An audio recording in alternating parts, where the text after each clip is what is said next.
Good morning friends. NDRF అంటే ఏమిటి? National disaster response force. మన ఇండియాలో ఎప్పుడైనా విపత్తులు హఠాత్తుగా వచ్చేటప్పుడు వాటిని ఆస్తి నష్టము, నెక్స్ట్ ప్రాణ నష్టము తగ్గించడానికి ఈ సంస్థని ఏర్పాటు చేయడం జరిగింది. మన భారతదేశము 23 డిసెంబర్ 2005లో స్థాపించడం జరిగింది.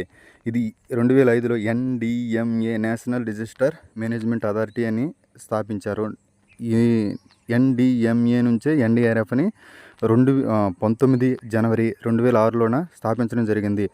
ఇప్పుడు ప్రజెంటు మన ఇండియాలోన 16 బెటాలియన్లు ఉన్నాయి. వేరే వేరే ప్లేసుల్లో అనేది డిప్లాయ్మెంట్ చేసి ఉన్నది.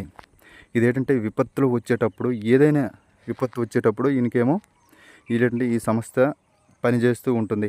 ఆ డిస్టిక్ కలెక్టర్ ఆదేశాల మేరకు ఇది పనిచేస్తూ ఉంటుంది. ఈయన హెడ్ క్వార్టర్ ఏమో ఢిల్లీలో ఉంది.